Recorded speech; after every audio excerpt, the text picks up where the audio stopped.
Who are the so-called Facebook fact-checkers? Well, turns out they're nothing more than propagandists who are being funded in many cases by the very people that are being fact-checked by journalists. What do I mean by that? How about this name, Bill Gates? Turns out he has a web of influence and financial backing of these so-called fact-checking organizations, which, as it turns out, according to the Columbia Journalism Review, have been whitewashing his history. I'm Ben Swan, and this is Truth in Media.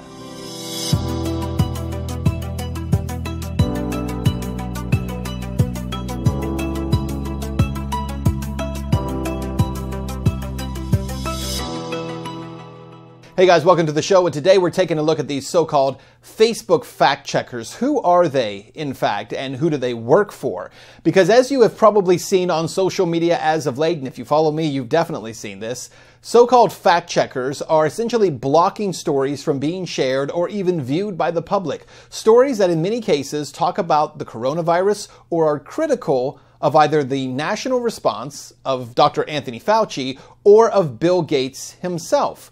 Well, now it turns out new reporting by the Columbia Journalism Review is beginning to shed light on how much money Bill Gates has put into these organizations, and in many cases it appears to do nothing more than whitewash his own history. As recently as just this week, I released an interview that I did with Mickey Willis, the director of Plandemic 2, in which we talked specifically about the Gates Foundation and vaccines in India that reportedly left hundreds of thousands of girls sterile, as well as polio vaccines on the continent of Africa that reportedly injured thousands of children.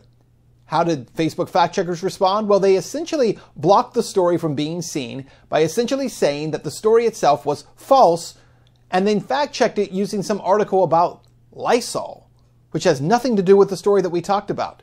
But see, with Facebook and Instagram, there's no appeals process. We can't actually challenge the fact-checkers. So who's behind all of this? Before we get to that, a shout out to our sponsor for this episode, ise.media. There we are creating a platform for content creators who are being removed from other forms of media and certainly from social media sites like Facebook and YouTube. And we're running a crowdfunding campaign right now in order to raise the money to build this network out. You can actually be an equity owner, an investor in the company. Check us out today, ise.media.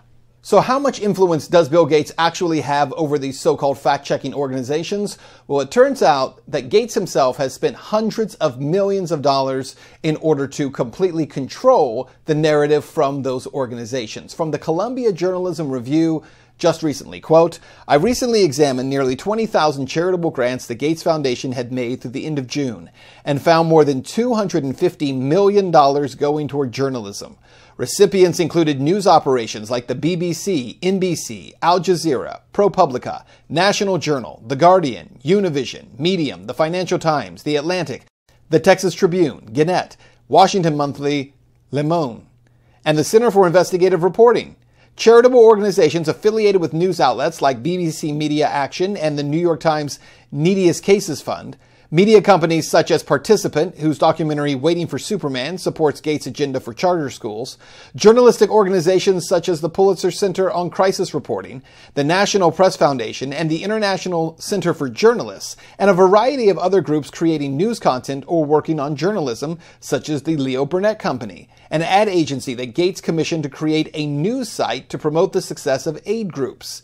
In some cases, recipients say they distributed part of the funding as subgrants to other journalistic organizations, which makes it difficult to see the full picture of Gates' funding into the Fourth Estate. What's most interesting about this Columbia Journalism Review story, though, is how Bill Gates has actually altered the journalism landscape over the last 20 years. Again, from the article, 20 years ago, journalists scrutinized Bill Gates' initial foray into philanthropy as a vehicle to enrich his software company, or a PR exercise to salvage his battered reputation following Microsoft's bruising antitrust battle with the Department of Justice. Today, the foundation is most often the subject of soft profiles and glowing editorials describing its good works. During the pandemic, news outlets have widely looked to Bill Gates as a public health expert on COVID, even though Gates has no medical training and is not a public official. PolitiFact and USA Today, run by the Poynter Institute and Gannett respectively, both of which have received funds from the Gates Foundation, have even used their fact-checking platforms to defend Gates from, quote, false conspiracy theories and, quote, misinformation. like the idea that the foundation has financial investments in companies developing COVID vaccines and therapies. In fact, the foundation's website and most recent tax forms clearly show investments in such companies, including Gilead and CureVac.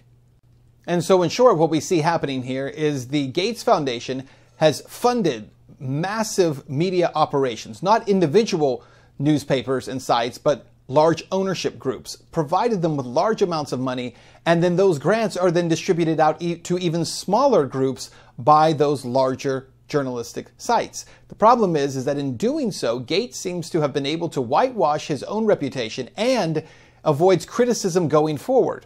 5 years ago, in 2010, CJR published a two-part series that examined in part the millions of dollars going toward PBS NewsHour, which it found to reliably avoid critical reporting on Gates. In 2011, the Seattle Times detailed concerns over the ways in which the Gates Foundation funding might hamper independent reporting. 2 years after the story appeared, the Seattle Times accepted substantial funding from the Gates Foundation for an education reporting project. These stories offered compelling evidence of Gates' editorial influence, but they didn't attempt to investigate the full scope of the foundation's financial reach into the Fourth Estate. For perspective, $250 million is the same amount that Jeff Bezos paid for the Washington Post. When Gates gives money to newsrooms, it restricts how the money is used, often for topics like global health and education, on which the foundation works, which can help elevate its agenda in the news media. For example, in 2015, Gates gave $383,000 to the Poynter Institute, a widely cited authority on journalism ethics and an occasional partner of CJR's, earmarking the funds to improve the accuracy in worldwide media of claims related to global health and development.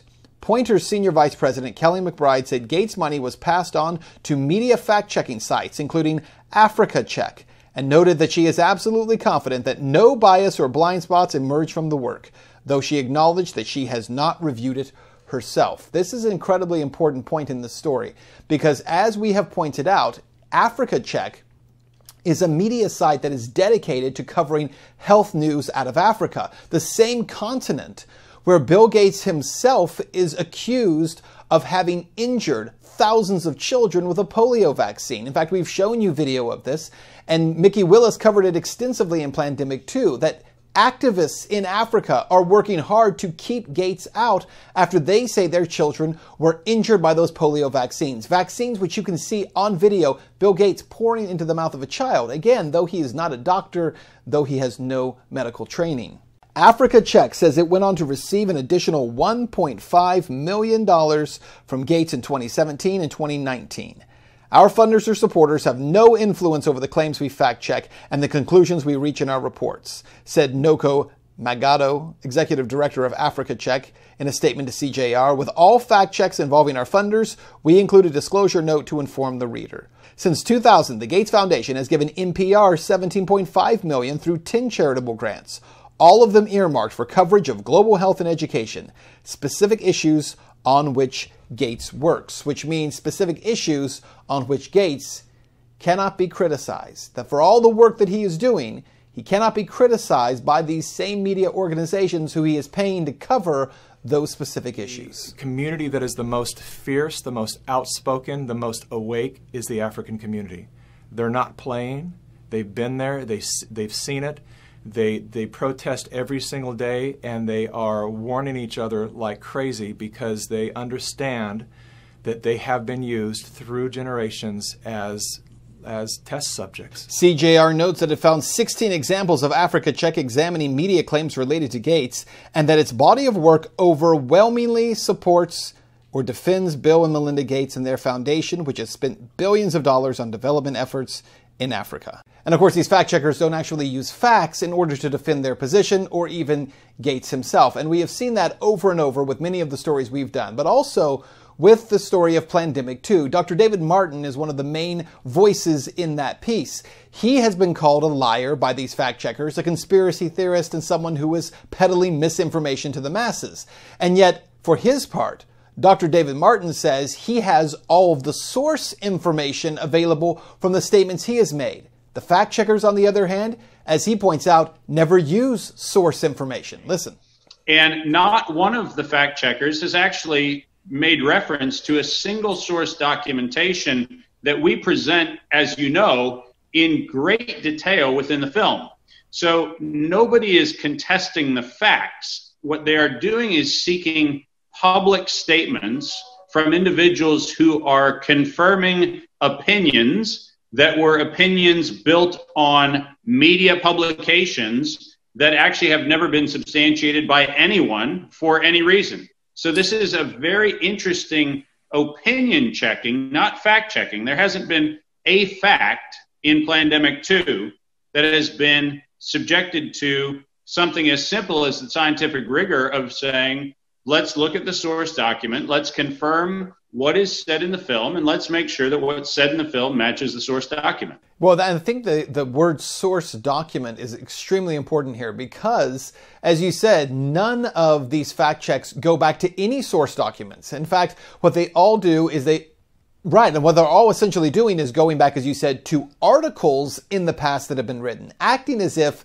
the authority on any subject is an article as opposed to source documentation. How frustrating is that? So my organization has worked for over 2 decades with law enforcement, with international and domestic intelligence and criminal intelligence operations. And what is funny is we have a thing called the FBI chain of custody with respect to our data. What that means, Ben, is that we have to make sure that we can show that information that we're relying on is actually the original document or a facsimile of the original document. We have to make sure that we can show that it was obtained legally, meaning we didn't hack or crack or in any way use a technology to penetrate firewalls or do anything else. So we have a very high standard when it comes to what we call source documentation, and it happens to be a law enforcement standard for good reason, because our information has been and continues to be used for law enforcement operations. And as a result, my definition of source documentation is something that comes out of law enforcement. It doesn't come out of kind of this postmodern media echo chamber, which once again is opinion confirmation, a confirmation bias established by headlines, reinforced by headlines, rather than looking at facts. And so this is a very important topic for us to address, which is every single point specifically that I make within the entirety of Plandemic 2, every point